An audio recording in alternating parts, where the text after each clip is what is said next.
You're standing between two numbers on the same window sticker. Buy it, and the payment reads $810 a month. Lease it, same car, and the payment reads $480.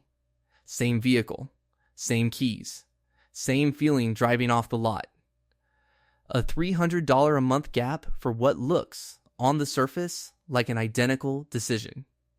That gap is exactly why leasing feels like it's making a comeback in conversations right now, even though the actual data says something more complicated. And by the end of this, you're going to know exactly which side of that gap you actually belong on, based on real math, not on which payment simply feels more comfortable in the moment. Let's start with where things actually stand in 2026, because the ground has shifted under this decision more than most people realize. The average new car now sells for a little over $49,000. Financing has gotten meaningfully more expensive too, with good credit buyers paying somewhere around 7% on a new auto loan. Roughly double what was common just a few years ago. That combination, higher prices and higher rates, has pushed the average new car loan payment to $767 a month, a record high. Nearly 1 in 5 new car buyers is now committing to a monthly payment above $1,000, which was a genuinely rare occurrence not that long ago. Meanwhile, the average new lease payment sits closer to $613, and despite that gap, leasing has actually become less popular, not more, dropping to only around 21% of new vehicle transactions. Which tells you something interesting right away. The math increasingly favors leasing on a pure monthly payment basis, and yet fewer people are choosing it, which usually means the decision is being made emotionally rather than mathematically, in both directions. Here's the mechanism worth actually understanding, because buying and leasing aren't just two prices for the same thing. They're two fundamentally different financial products wearing the same paint job. When you finance a purchase, you're borrowing against the entire value of the car. And your payment is built to eventually pay off all of it, principal and interest, until you own the asset outright.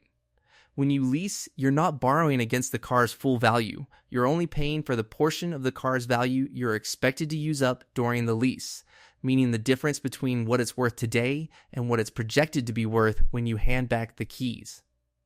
Plus a financing charge on that smaller amount called the money factor. This is precisely why the lease payment is lower. You're not paying for the whole car.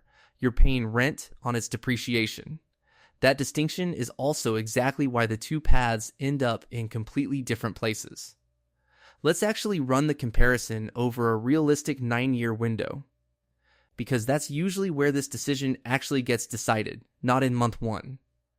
If you buy a $40,000 vehicle at 7% over a 60-month loan, you're looking at roughly $790 a month for 5 years, then nothing for the remaining 4 years of that 9-year window besides insurance, fuel, and maintenance.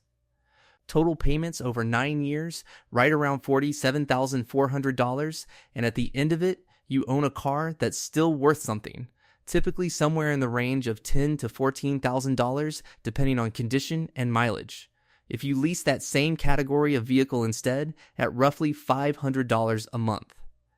And simply release a new one every 3 years to keep driving something current, you're paying that $500 payment continuously for the entire 9 years. No gap, no payment free stretch.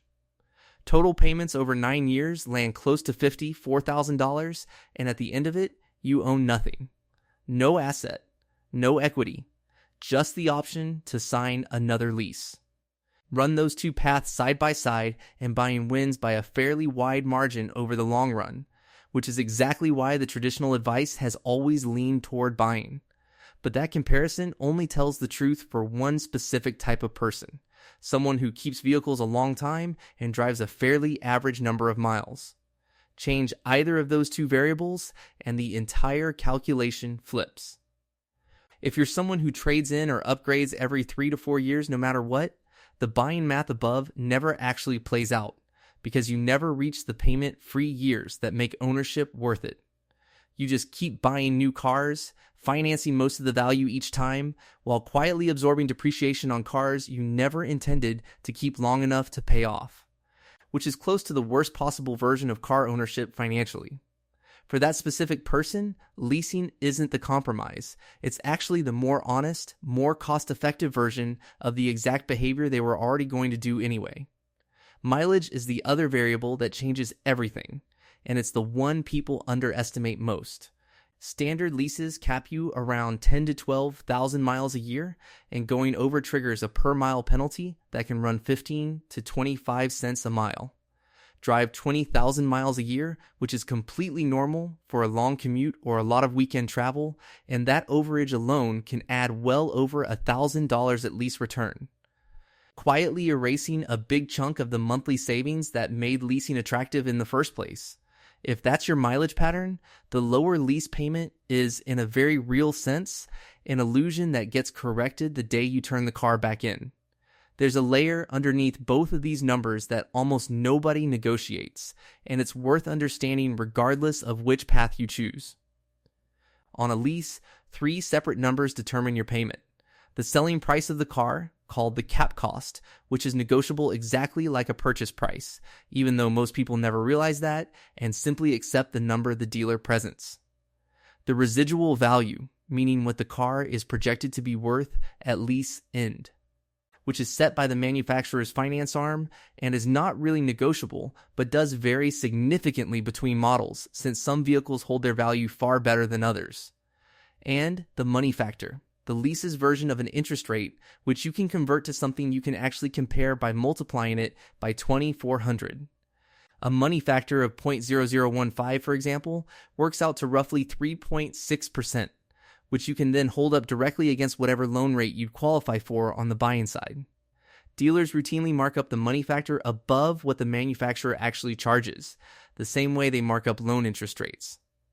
And asking directly for the base rate before you sign can meaningfully lower your payment without changing a single other detail of the deal. There's also a cost that lives outside the monthly payment entirely and quietly shifts this comparison further than most people expect, and that's insurance. Leased vehicles typically require higher coverage limits than the state minimum, because the leasing company, not you, technically owns the car and wants it fully protected. Depending on your state and driving record, that can add real money to your monthly cost of leasing that never shows up on the lease payment itself, and it's worth pricing out before you compare the two numbers side by side, not after.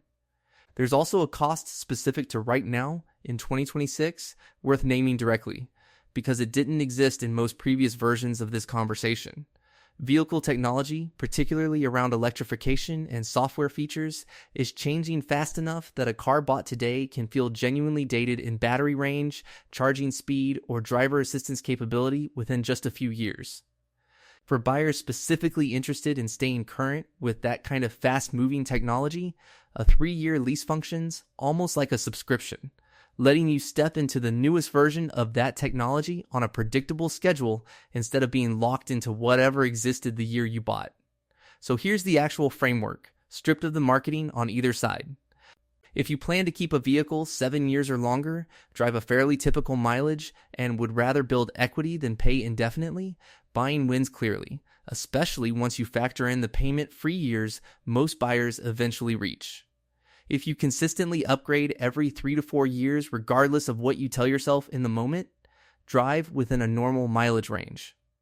And value predictable, lower monthly costs over ownership, leasing isn't a financial mistake. It's simply the honest version of a habit you already have.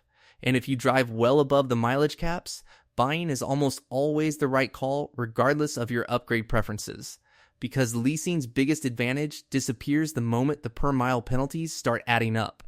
The dealership will never walk you through this framework, because the dealership makes money on both paths and has no particular preference for which one you choose, only that you choose quickly and don't run the actual 9-year math, negotiate the cap cost, or ask about the real money factor before you sign.